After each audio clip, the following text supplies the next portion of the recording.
Hello. Hi, everyone. This is none other than PEGB. That means Pray Elder Gloria Brown. I have a special guest in the office on today. I say office, but the studio.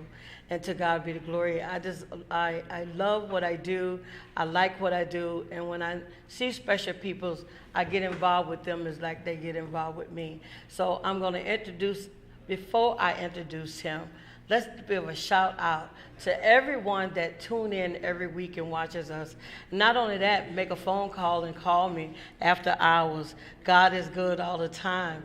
I'm going to say I'm Gloria Brown, and this is Rod Hubert. Am I pronouncing it right? Rob Hebert works too. He's a special person working at Career Resources under Mr. Scott Welderman. And Mr. Scott, I worked under him from 2014 all the way up to 2018. See, I don't never forget anything. He was a good guy, and then while I was there, Rod came in, and he was right by my desk. And I could just look over and peep at him. He could look over and peep at me, and to God be My the glory. babysitter. Yeah, he was, because if he goes somewhere, I said, wait. But he was a good guy. He kept a smile all the time, but he was anxious, and he motivated, and not only he had a special task in his heart for what we was doing at Career Resources. So Rod, I'm gonna get out of the way. Enough of my mouth talking to you.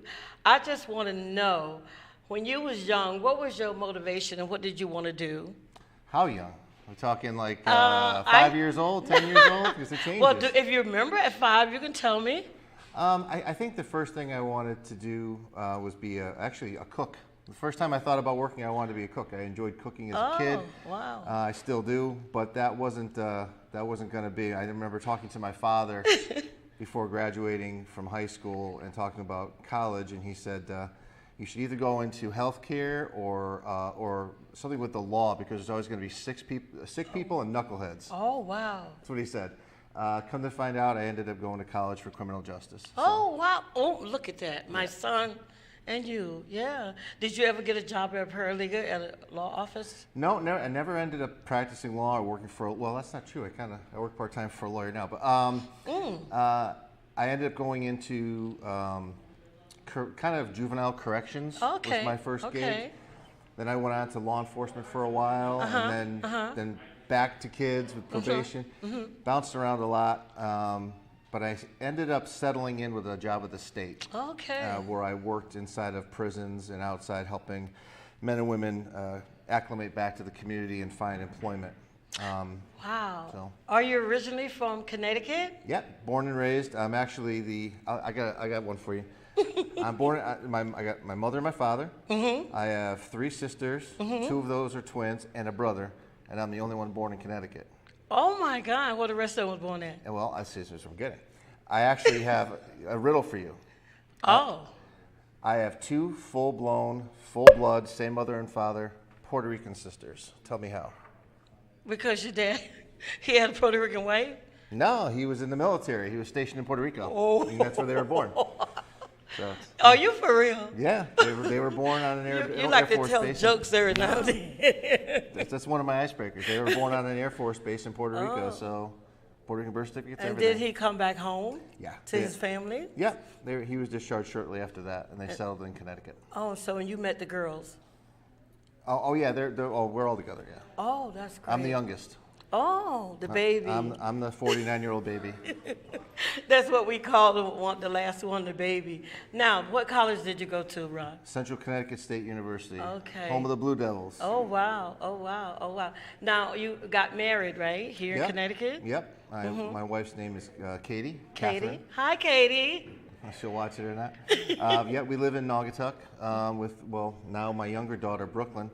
My older daughter has since moved out. She's 23, and she just graduated from Southern, actually. Oh, wow. Just last month. Last month. So I was looking at something the other day, and you had the food truck and all that, because I was trying to look at something yesterday, and I seen that.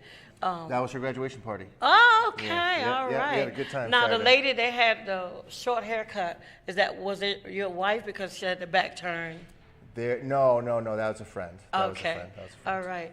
All right. Now, what year did you decided to come to Career Resources? 2017. Oh, wow. 1 year Yeah. before I left. Yeah, you left the following year. Yeah. The state, Governor Malloy did a rescission, which means a cut to the state budget, and my program was eliminated. Oh, wow. So, and Scott Goulderman called me and said, "Hey, I hear you're not working right now. Why don't you come to work for me?" Oh, wow. So I did. Oh, It's been wow. quite a ride since. And that's the kind of person he is, you know. I always found him to be a great boss because, number one, I didn't consider the other people being my boss. I considered him. And I liked it, Joe, because he knew when I was hungry. He knew when I didn't have enough money to buy some lunch, and he would come say, "Gloria, come here." And I go in the back, he Yep. got a whole plate of food for me that he done cooked himself. But we're not talking about that. And also Carmen, she was special. And Mr. Scott, that's why you there today, because you got a special boss, overseer.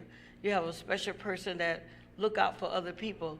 I just want to say to you, do you enjoy working there? I do. It's a challenge every day. You know, we work with thousands of clients a year. Yeah. You know, we are based in Bridgeport, but we work in 6 different prison facilities.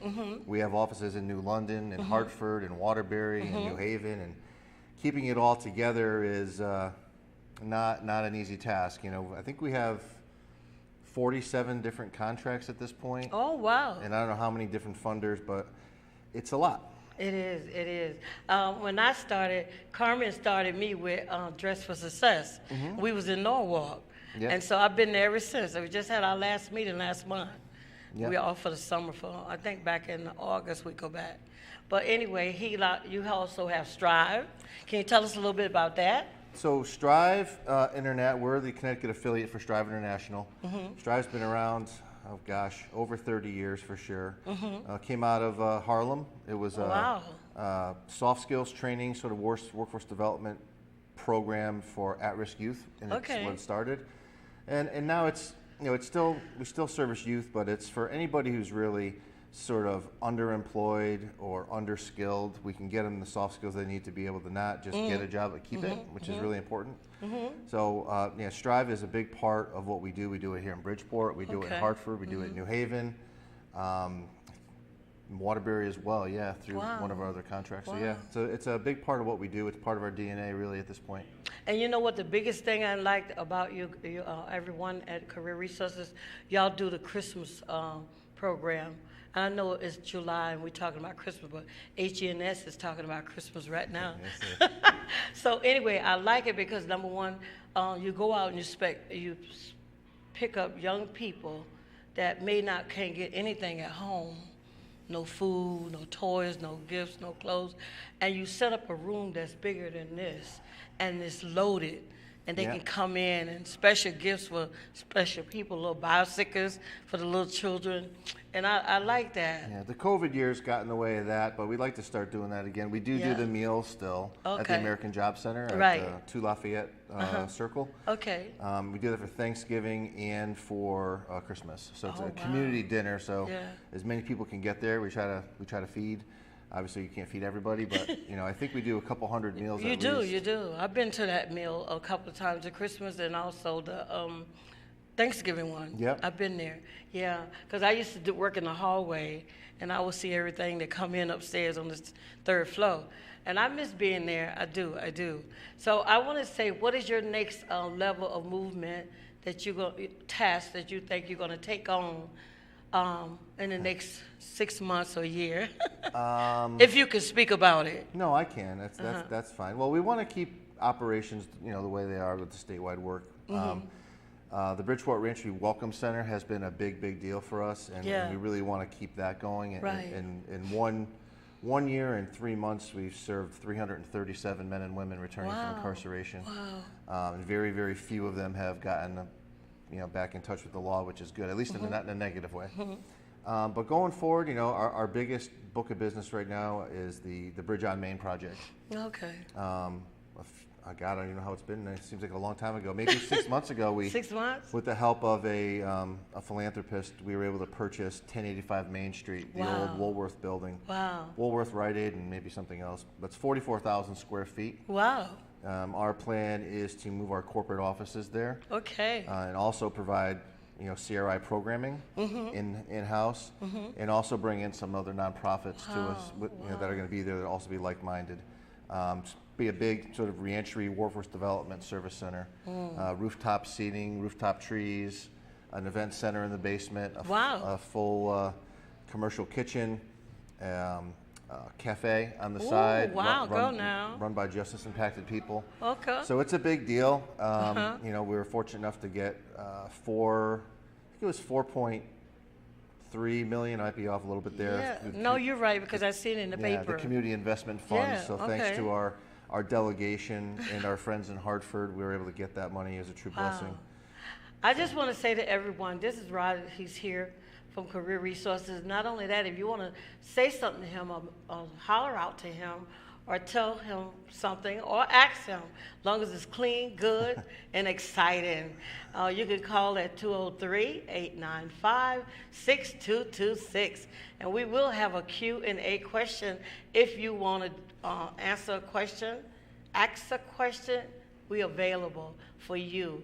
I just say I want to give a shout out to all the people. We said it before, to Sister Reed, also Ford, and also Johnson. He watches every week. They said when we come on, he stayed glued to the television, and we thank him for that. Is there anything special you want to say to our young people? I know you deal with a lot of young people, okay? Yeah, here's the thing. A lot of folks when they run into a negative situation in life, whether it's bad grades or maybe you got arrested, you made a bad decision, it's never over. Right. It's never, ever, ever, ever over. Right. That old saying, which is kind of corny but true, that you're never too old to be what you could have been. So that's what we're here for. Right. If you want to get retrained, if you've lost your job, if you never had any training at all, Right. if you never held a job or been able to keep a job, if you're housing insecure, call us. Right. Reach out to us. We have a live chat. My email address is just my last name, Hebert, Hebert, @careerresources.org. We have a variety of programs that can help people, whether it's non-custodial dads, Right. people trying to get their GED for the first time, Okay. computer literacy, workforce development, you name it. I have a gentleman right now, for example. He's originally from Texas. He got arrested because he unfortunately sold a gun to somebody that he shouldn't have sold it to and went to federal prison. Ruined his career. He was a truck driver.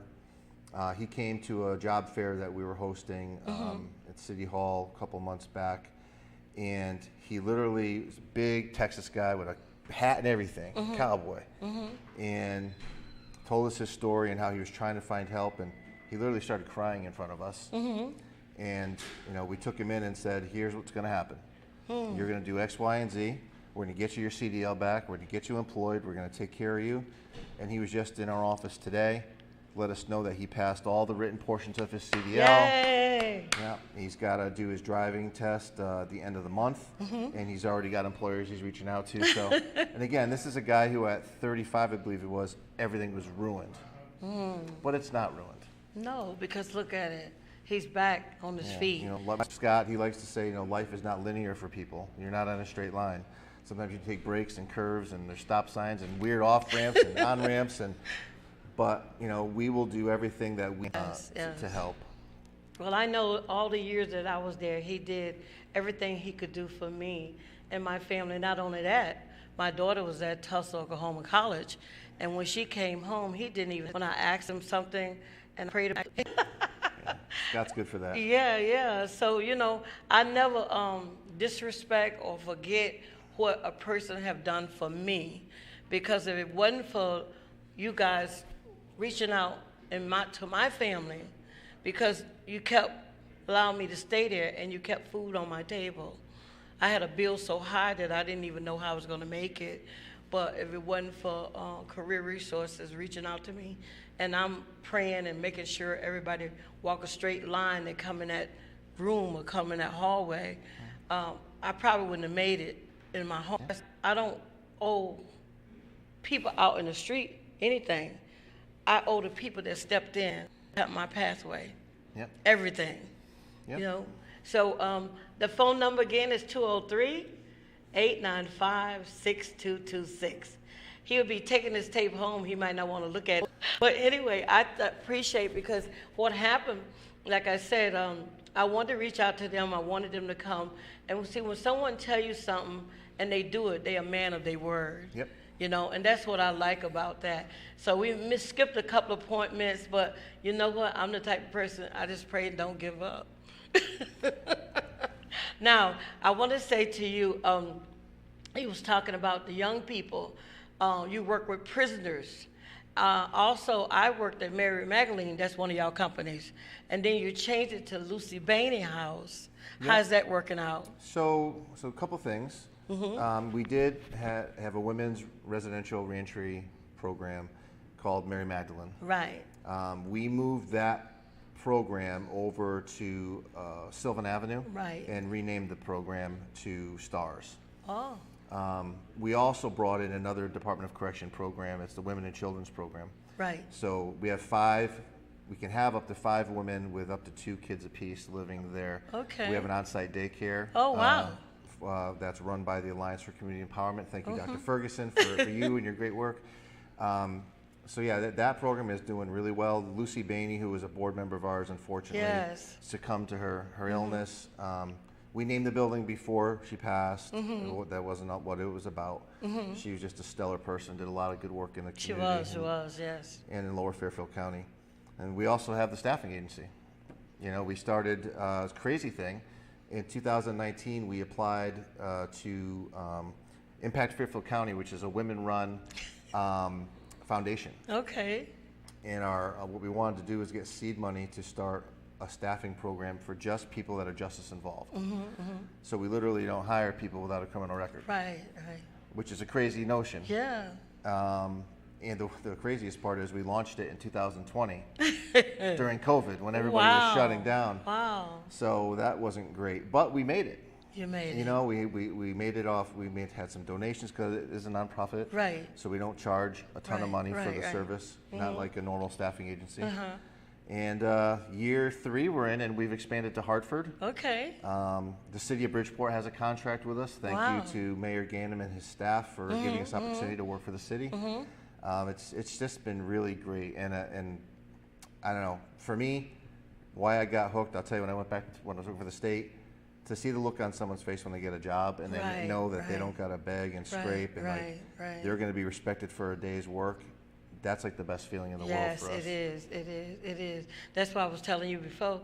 Sometime when I would come to work, a lot of people didn't know that I just had bus fare money because I didn't have a car running right. And Joe would say, "Come here," and I would go, and he got steak or chicken or whatever, and he didn't know that, and I didn't tell him that I needed that. I needed that, but he just met my needs. And Mr. Scott will say, "Okay, we having something on Park Avenue. We want you to come." And so that's the type of persons you are. Now, you also, Ernie, what's the name of the place and what he does?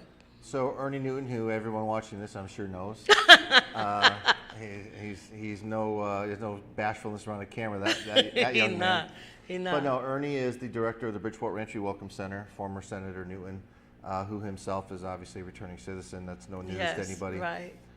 That center, the purpose there is, so prior to reentry welcome centers, when someone got released from prison, Right. they were more or less dropped off at a park, Okay. or in Bridgeport, it was in front of the Bridgeport Correctional Facility with a plastic bag with a little bit of money in it and maybe an ID and some Right, clothes and right, a belt, you know, right. and figure it out. So that wasn't fair. It wasn't very humane. So this process of building these welcome centers started a few years back, first in Hartford, then in New Haven, then Bridgeport, and now Waterbury, and New London. And what happens there is that when someone's released, if they don't have family to pick them up, the Department of Corrections has an agreement with us where they drive the person directly to us and Okay. walk them in. Wow. And here's John. He's home Okay. today. We know in advance they're coming. Right, It's not a right. surprise. But we assess them for their needs, whatever it is that they need. If we can't do it in-house, we refer them to a partner who we're real close to. All right. The Welcome Center is located at 480 Bond Street. It's the Recovery Network of Programs is actually, they run the building and they're our partner. Right. So if someone comes in with, they get dropped off and they have mental health or substance abuse needs, day one, you got treatment. Wow. If you need clothes, we get you to Stephanie's Closet over. Right, that's a good place to go. We get you your clothes right away. If you just haven't eaten, you can sit down and we'll give you a meal. And it gets to the bigger things. Yeah. Wow. What's your education level? And it's not high usually, right, for these folks.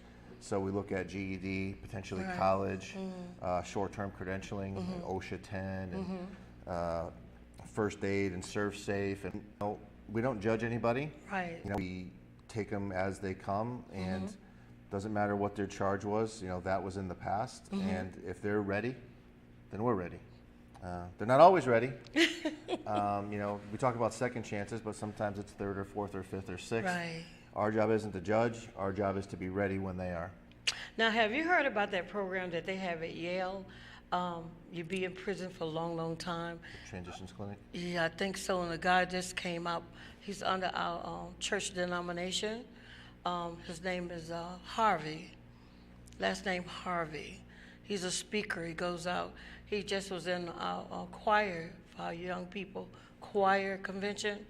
And he spoke about that program, how all those years he was away in prison, and then Yale took him in that program. Now he just graduated. Well, Yale does a good job. They do a few things, right? Yeah. They do prison education stuff. They also run the Transitions Clinic on the healthcare side. Okay. Which is, when you get out of jail, you might have been on meds, but you're not in jail anymore, so you're not on meds. Right. So they'll assess you to make sure you're getting, because not just mental Right. health medication, but like diabetic meds and stuff like that.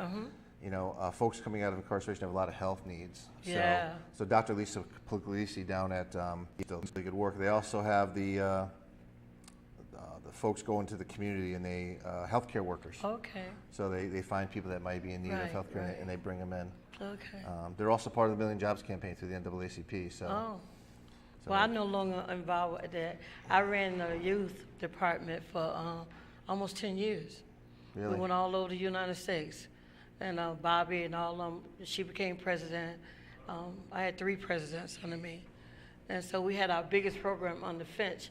497 people took a table in the banquet hall. When it finished, he closed the room down.